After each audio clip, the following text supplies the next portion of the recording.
reviewing, which I'm not going to suggest that they stopped doing. It just kind of got on hold for a little while, so we didn't have a pipeline of people that were coming in to substitute teach. But now, if you look at our daily fill rates, they are way better than they have been over the last 3 years. So with respect to substitute teachers in Falls Church City Public Schools, we're doing better. Across the state, it's still a challenge, and bus drivers are always a challenge. And some of the things we try to help with our bus drivers is allowing them to bring their children to work, for example, so they can ride with them. We try to be very family friendly. We offer, although it's a split shift, oftentimes we can offer something in between so they don't have to leave. They could maybe work for food services as well. So there are some things that we're trying to do to make the position more attractive to some folks. Right now, we are fully staffed in transportation, but if someone's sick, one of the route supervisors is on the road. So it is a challenge. Thank you very much. Any other questions? Mr. Webb. With that same question, is our pay fairly competitive within the region for bus drivers? 'Cause I know everybody in the region has that same shortfall issue. Yes, we track bus driver pay in the Waybe Guide. Years ago, all the jurisdictions got together when we were struggling in terms of filling substitutes and for bus drivers. So we publish that data regularly, and we are competitive in terms of that pay. I think the biggest challenge that we see in terms of bus drivers is not having as many hours. So if you look at some other jurisdictions, right, because their school times vary so much greater, their bus drivers drive for a longer number of hours per day. And that is one thing that we don't have going for us as strongly, but we really have worked, as Dr. Noonan said, to give people other opportunities during the day. So for example, working for food services. So between the two jobs, you end up with a full-time position.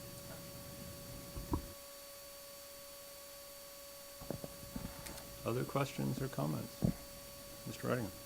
I actually don't have any budget questions, but I had 3 points I wanted to raise at the end, so I'll just hold on those, but I wanted you to not be too self-conscious about being the only one talking, so. I appreciate that. That's very thoughtful of you. There are those who would probably tell me I need to be a little more self-conscious about that, but thank you.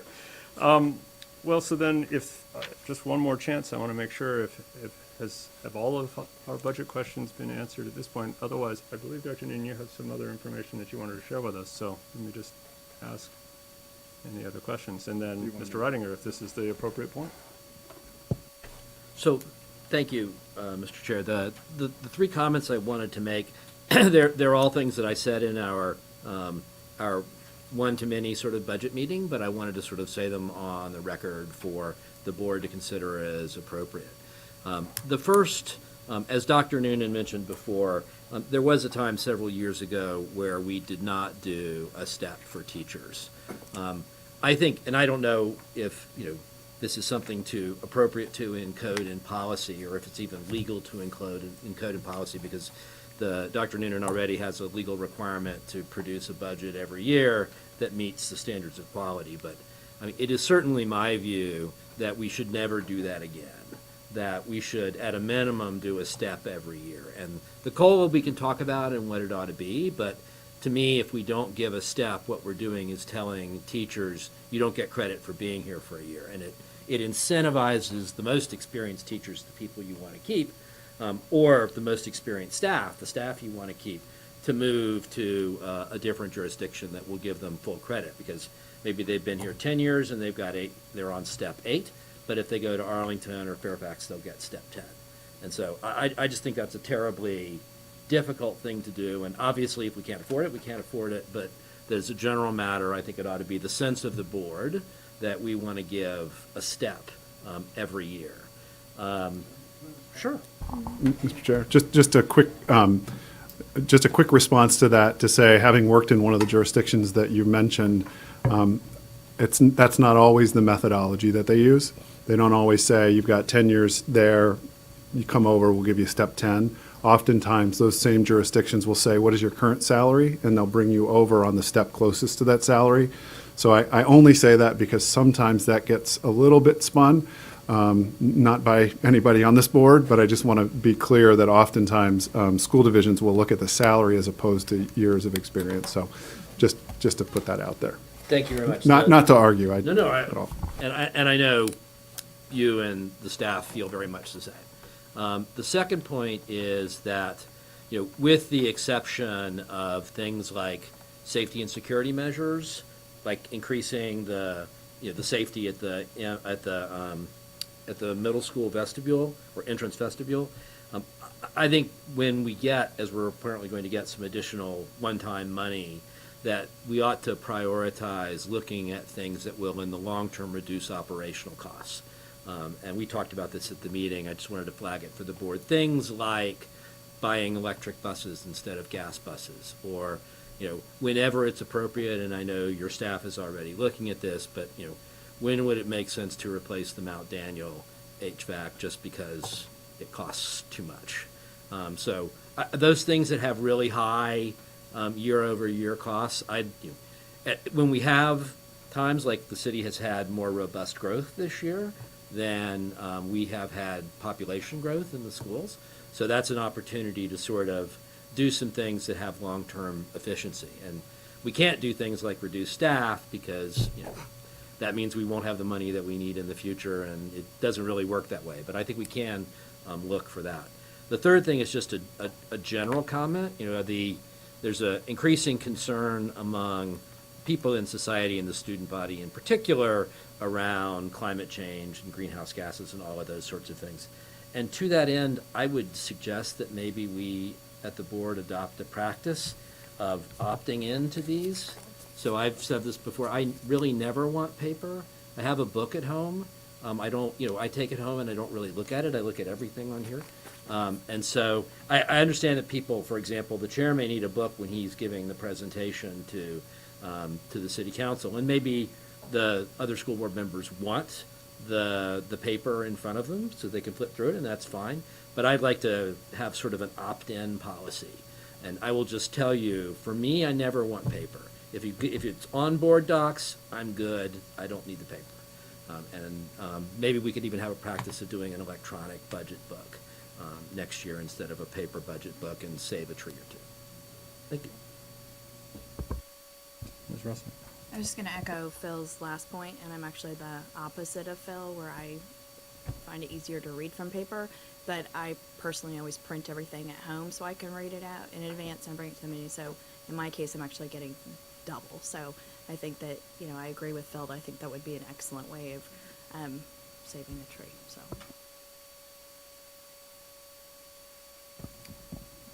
Thank you, Mr. Oettinger. Any other comments or questions at this point? Ms. Downs?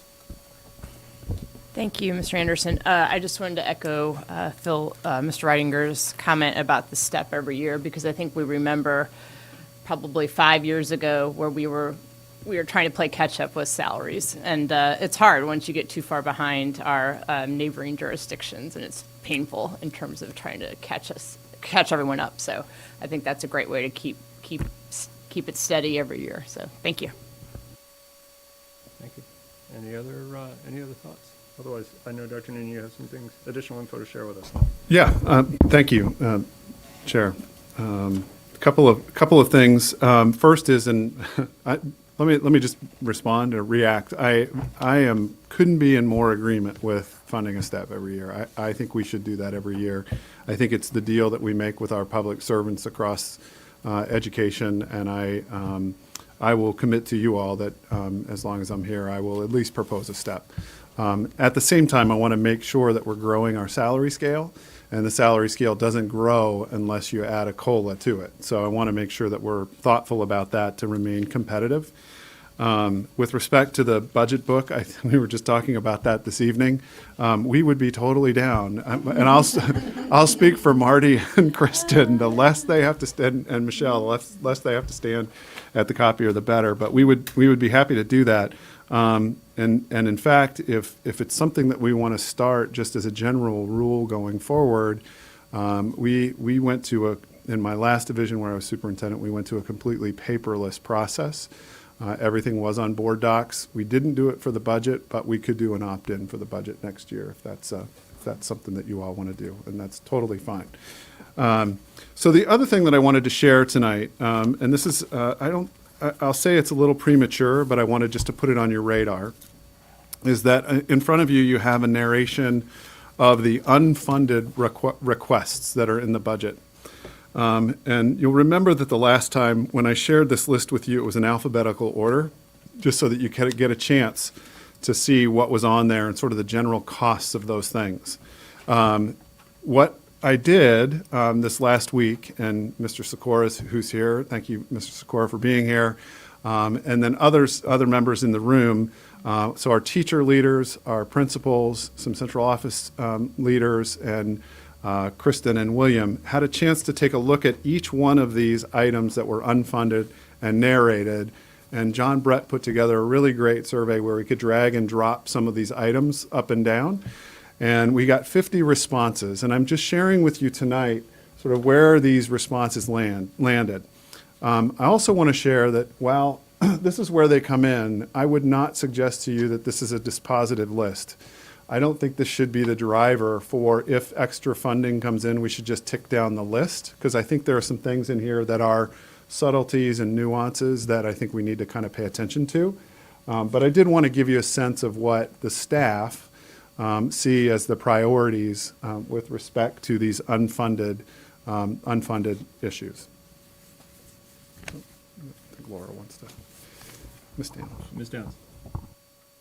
Thank you. Quick question. I see that the two top are both Mount Daniel positions. Is that reflective of second grade moving to Mount Daniel? I think yes, in the abstract. I know that the reading teacher position feels very strongly. The staff there feels really strongly that position should have more time because there's an additional grade level that's come in. The intervention teacher is not necessarily around the additional second grade, but around some of the issues that we're experiencing with some of our students with respect to mathematics. Sure. Ms. Linton. I'm also just curious about the respondents by school. I mean, or did you not have many teachers? Was it just, only because the first two are Mount Daniel, just Yeah. curious if more folks from Mount Daniel So no, responded. it's a great question. It didn't go to all of the staff in the school division. It went to CTLs, collaborative team leaders, principals, assistant principals, directors of curriculum and instruction, directors within operations, and then our two leaders of each of those departments. And the preface of it was, put on your pilot suit, and I want you to go up to 15,000 feet. And I want you to think about all of these issues in combination, and which of those do you think will have the most impact with respect to our three goals. The fact that the two highest were from Mount Daniel is 100% surprising to me, based on sort of your question too, because they had the fewest number of people in that list that actually got the email were from Mount Daniel. So it says to me that people were really taking the survey and looking at it through the lens of what's really going to have impact around our goals for closing the gap, IB, and caring community and climate. And again, this is just information. This is not the list that we would go through, but there are some things in there that I think we as a staff would really want to move forward with and support. But we're not prepared to have that conversation tonight because we don't have the extra revenue. Mr. Reitinger.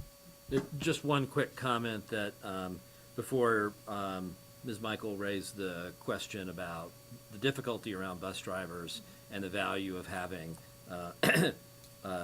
jobs that could be done in the middle of the day to reduce the split shift burden, and that the playground supervisor does seem like such a job that might be valuable to consider if that could be done by a bus driver during the middle of the day. One of the reasons I'm thinking about that is we only have limited slices, right, of input, so I didn't go to all the schools. But as Dr. Noonan knows, he was at the school that I'm thinking about. One of the pieces of feedback that I got loud and clear was it would be very, very valuable to some of the elementary school teachers to have a lunchtime recess supervisor so that they could have full lunches. It's a great idea. Thank you.